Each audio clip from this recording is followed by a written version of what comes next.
Jæja Kalli, við sitjum hér í Búk í Ungverjalandi. Hvernig var ferðalagið og hvernig eru svona aðstæður á hótelinu?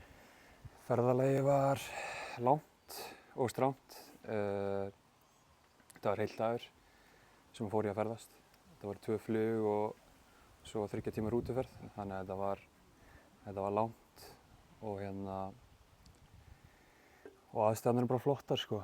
Það er ekkert að kvarta yfir hérna, það er bara, við erum út á landi í Ungverjalandi og mikið ró og kyrrð, þannig að ég held að sé bara ekkert að kvarta yfir neinu hérna, bara flott sko.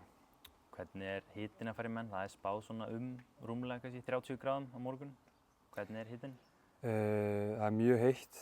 Við vorum á æfingu í gær og reyndar fann ekki þannig fyrir því, en sjáum hvernig þetta verður í dag, en aðeins heitar heldur en í gær, en ég held að þetta ætti ekki að hafa nein þannig sé áhrif á okkur. Við höfum spilað oft í svona miklum hita, þannig að við erum vanir þessu.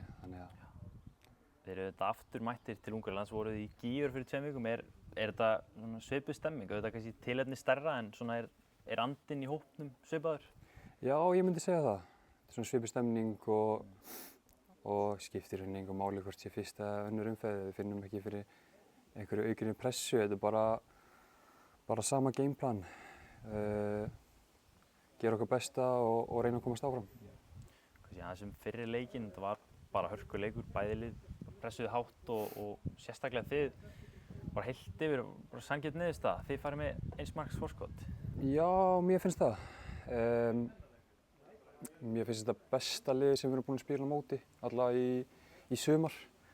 Við erum með gríðarlega mikil gæði og einstaklingsgæði í leikmönnum þarna.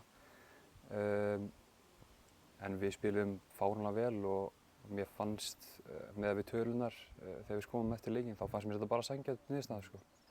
Þeir eru þetta með svona töluvert verðmætar í hóp og stærra lið sögulega allt þessa pakki, en ég meina samt sem áður bara áttu þið bara hörkuleik og voru í rauninni betri. Er það ekki svona, gefur það ekki liðinu bara ákveðið sjálfstraust komandi inn í seinni leikinn? Jú, algjörlega, og þessar blessuðu tölur eru náttúrulega, það gefa svona ekki alveg rétta myndina á öllu. Þannig mér finnst gæðilega sé liðin á mjög svipuðum stað og þetta verður bara hörkuleikur á morgun og þetta getur dottið báðum megin, þannig að þetta verður bara spennandi og gaman að spila þennan leik á morgun. Er það að búast við svona svipuðum leik og fyrir viku síðan, eða já, hvernig svona leggst þetta í ykkur? Ég held að þetta verður svipaður leikur, já, en þetta verður örugglega aðeins erfiðara. Grasleikir eru náttúrulega allt öðruvísi og mér persónulega finnst skemmtilegra að vera á grasi, þannig að þetta verður kannski, jú, svipaður leikur en kannski aðeins erfiðar leikur. Mér finnst það er erfiðar að spila á grasi, þannig að þetta verður bara aðeins meira challenge en saman á teningnum. Þið voruð þetta í eiginlega bara nákvæmlega eins stöðu fyrir 2 vikum, 1 marks forskot, fóruð til Ungverjalands og þá svona, kannski fyrri hálfleikurinn var svolítið bras. Lærðuð þið eitthvað af því sem að þú heldur að muni kannski hjálpa ykkur í leiknum á morgun? Algjörlega.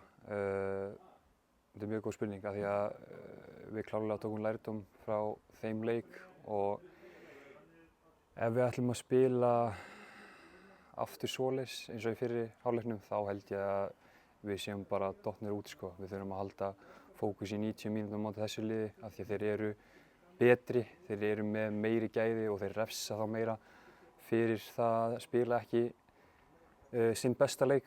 Þannig að það er klárlega sem að við þurfum að taka lærdóm af og við þurfum að vera on it í 90 mínútur. Kannski það aðeins bara svona persónulega, það hefur oft verið talað um eitthvað svona orðaðið út og eitthvað. Er markmið, er það að fara út í atvinnumennsku? Algjörlega. Og þetta hefur verið mikið í umræðunni, en ég held bara að það sem fólk kannski áttar sig ekki á er hvað Víkingur er á góðum stað.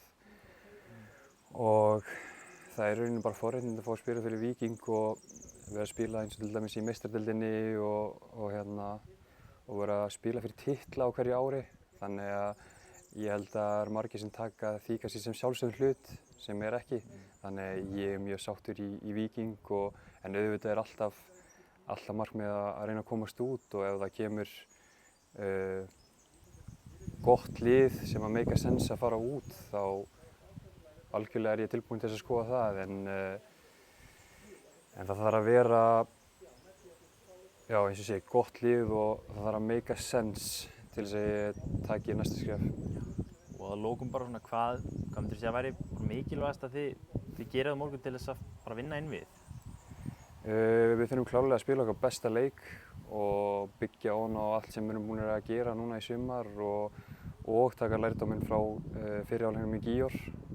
Og ég held að við eigum mjög góðan séns á að komast áfram ef við spilum okkar leik og bara keyrum á þetta, ekki vera passífir eða verja neitt, heldur frekar að reyna að vinna leikinn og hérna, já, bara taka þetta alla leið. Takk fyrir þetta, Galli, og gangi ykkur vel á morgun. Takk hérlega.